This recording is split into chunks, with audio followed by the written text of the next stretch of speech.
Ассаламу алейкум достор, кандай турасыңар? Мага жүктү берди, бирок эртең менен 5 алат экенмин. 5 алып жана Канзаска кетесин деп аткан, ал жүк отмена болуп калыптыр. Мен азыр жүктү алып атам, где-то $4,500 төлөп берип атат болуш керек. Ошол жүктү алып Вашингтон, Сиэтлди көздөй кетем. Азыр өзүңөр билесиңер, Америкада погодалар бузулуп, кар жаап атат. Достор, өзүңүздөр билгендей, мен азыр турган Огайо, Пенсильвания болобу, даже Вест Вирджиния болобу, тоолордон өткөндө тракторго цеп салбайбыз. Мен эгерде азыр Вашингтонго барганда тоолордон өтөм, бийик тоолордон. Ошол жактан трактын дөңгөлөгүнө цеп салып калышыбыз мүмкүн. Мен канча болду трактын дөңгөлөгүнө цеп салбаганыма? 4-5 жыл болуп кетти го дейм. Эми практика жүзүндө салабыз. Эң негизгиси цепти салгандан кийин дөңгөлөккө достор. Алар шалдырап калат. Анан цептер үзүлүп, баллондор жарылып, бирдемесине илип, абдан бизге түйшүк алып келиши мүмкүн. Ошон үчүн мына моундай нерселерди, резинка эки башы мындай илмек болот да. Ошолордон алып туруп, цептерди илдирип, тартырып коюшубуз керек. Ошондо тыкан болот, цептер плотно отуруп, анан эч кандай мүшүлүшүктөр болбойт, оорчулук болбойт. Анан Walmart деген азыр магазиндемин. Көптөгөн жаңы келген, жаңы тракка кирип аткан мекендештерге айтып коюш керек. Walmart деген абдан сонун магазин. Walmarttын паркинги да болот. Эгер место таппай калсаңар, Walmarttын паркингине коюп, бул жака кирип, продуктуңардын баарын, суунун түрүн, соктун түрүн, ар кандай тамак ашты алып алсаңар болот. Анан атайын бул жака келген. Walmart деген арзан. Walmartка кирип алып алсаңар, например, бир сокту бул жактан $1 алсаңар, тракстапка кирсеңер, ошол эле сокту $4 коюп коюш мүмкүн. Мен дагы жанагы терезени сүрткөндө тазалагыч бар го, ошону дагы бул жактан мен 1 галлонду $1 алам. Ошону деген тракстапка барсам $4 болуп калат. Ошон үчүн көп төлөбөш үчүн Walmartка кирип алсаңар, мен азыр болгон мондай резинкалардын баарын алып алам. Бул жакта канча калыптыр? 1, 2, 3, 4, 5, 6, 7, 8 резинка экен. Болгон ошо экен. Эмиякта деген баасы bir комплекти $3.97 экен. $3.97. Анан муякта өзүңүздөр көрүп атасыздар. Ар кандай нерселер бар. Мондай резинкалардын түрлөрү бар. Ушулар дагы керек болуп калат. Анда кичинереги болсо мында банкага салып коет. Бул жакта бураманын түрлөрү, ачкычтын түрлөрү, анан деген тракта иштеп жүргөндө азыр монда мен бирди алып коем. Бизге деген салфетка керек болуп калат. Эгер биз деген кухняга колдоно турган салфетканы алсак, ал жумшак, анан бат айрылат. А мондай болсо, бул деген тряпкага окшош. Бул дагы салфетка, бирок эмеге окшош. Көрдүңүздөрбү? Тракка керектүү, бул тряпкага окшоп калат, бирок өзү салфетка. Мунун баасын, бул деген $9 экен. $9. Муну дагы алып коебуз, достор. Бул жака дагы анча-мынча көрдүңүздөрбү? Мен трипке чыгып атканда соктун түрлөрү, мындай нан-пан, азыр дагы көп товар алам. Суулардын баарын алып коебуз. Тракстаптан албаганга биз аракет кылабыз, достор. Ошондой кичинекей маалымат берип койдум. Walmartка келиңиздер. Walmarttан көп нерсени аласыздар. Walmarttын паркингине тракты токтотуп коюп эс аласыздар. Буякта көп трактор болбойт. Анан керектүү нерсенин бүт баарын алып аласыздар, достор. Windshield washer деп коет. Мооларды мен деген тракстаптан где-то 4 бирдемеден алып калчумун.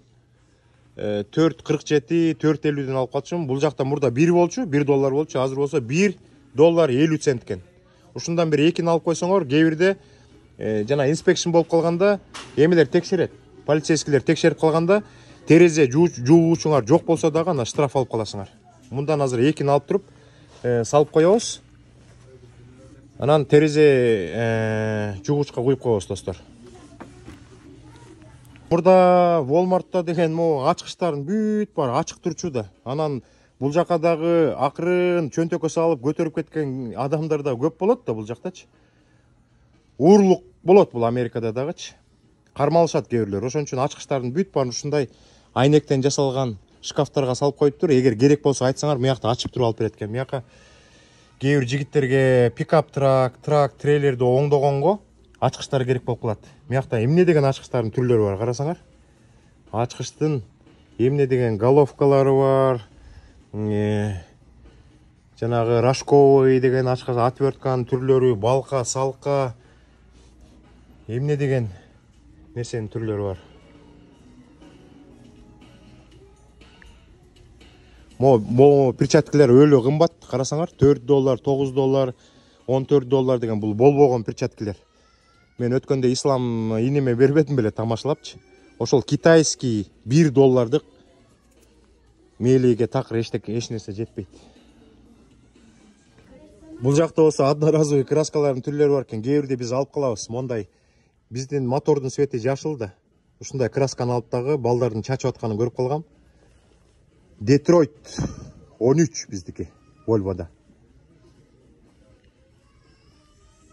Бул Walmart'ın ичинде эмнени кааласаңар баардык нерсе бар. Мыякта красканын түрлөрү экен, отдел болуп бөлүнөт. Бул жакта үй буюмдары дагы бар, тамак аштын түрлөрү бар. Мыякта охотага керектүү нерселер бар, дөңгөлөктүн түрлөрү турат.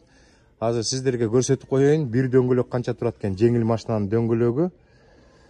Баасы барбы же жокпу я? Бул жакта мына $80, $75, $128, $145 дейт бул бир дөңгөлөктүн баасы. Ана могул жерде бир отдел бар.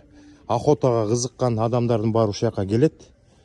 Мыяка балык кармай турган, охотага кызыккан адамдарга ылайыктуу отдел. Бул жакта күзгүлөрдүн түрлөрү менен экен. Адамдын бою менен тең күзгүлөр бар экен, стенага тагып кое турган күзгүлөр бар экен. Мекендештерге кызык болуш керек. Мондай тоголок күзгүлөр $14 экен. Могул абдан чоң күзгү $64 экен. Бул жакта болсо эл көрүп, жер көрөм деген мекендештерге самолет менен учканда чамадандар бар экен. Чамадандарда сиздерге көрсөтүп коеюн. $98 дейт могу чамадан. 98, 109 дейт. Ар кандай түрдүү экен. Америкада кымбат бекен чамадандар. Могу $38 экен. Бул $57 экен. Көптөгөн мекендештер бул жака балдар менен келет. Велосипедтердин баалары 158, 118, 98 дейт могу. Кичинекей балдардын дагы велосипедтери бар экен. 98 дейт. Мыякта андан кичинекей балдардыкы. Могу 64 дейт, бул 88 дейт. Эң кичинекей баа бул жакта деген канча экен? 64 экен. Мондай моторлуу машиналар бар. Кичинекей балдарга да кичине көрсөтүп коеюн. Балдарыңыздар көрсө, бул Америкага келсе оюнчуктан кем болбойт. Молардын бүт бары отделдер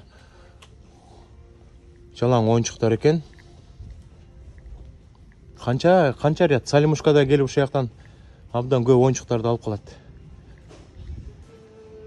Зубный пасталарды сиздерге көрсөтүп көрөйүн. Кыргызстан менен салыштырып көргүлө. Зубный паста дейт, Colgate дейт. $1.97 дейт. Кандай зубный пасталар бар экен. Түрлүү экен. Моюнун ичинде 2 зубный паста бар окшойт. $8.46 дейт. Жаңгыз $4.97. Достор, бул жактан деле примерно айтып койсок болот. Мыяктан LB дейт да.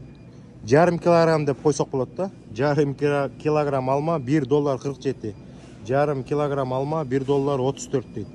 Мыякта жарым килограмм помидор 98 цент дейт. Ушинтип койсо болот. Мыякта болсо ар бири дейт. Иш деп коюптур. Монда бир ананас $2.38 турат экен да. Бул жакта мына жер жемиш, өсүмдүк. Кыргызстанда канча турат? Моолар канча турат? Бул жакта моул $3.97 экен. Картошкаларды көрсөтүп коеюн. Кыргызстанда картошканы көп аласыңар да. Кайсыл жерде болду экен? Картошкаларды могул жерден көрсөк болот болуш керек. Картошка. Могул картошка канча болду экен? Же ылдый жактан караш керекпи? Картошкалардын баасы жок окшойт. Моулар өйдөнкү баалар окшойт. Картошканы биз билбейбиз деми. Үйдөгүлөр алышат продуктуну көбүнчө. Нени көрсөтө алабыз? Пияз. Пияздын монусу $2.98 экен. Бул жактан деле кичине кийим көрсөтүп коелу. Кыздарга ылайыктуу жеңил бир куртка бар экен. Бунун баасы канча экен? $14 экен. Medium size дейт. Орточо $14.98 дейт. Достор, мына Walmart абдан чоң магазин. Тетигил жерде бир трак турат, могул жерде 3-4 трак турат. Паркинг лоду абдан чоң, жеңил машиналар турат, ошонун чет жагында абдан көп место болот. Ошол жака келип, трагыңарды токтотуп койсоңор болот. Биз болсо тракты үйгө келгенде убактылуу Walmart'тын ары жагына капталына коебуз. Аякта где-то 15 трак батат, аякка жеңил машиналар койбойт. Бирок көпкө коюп койсоңор сүйрөп кетиши мүмкүн, ошон үчүн ичинде киши болуш керек.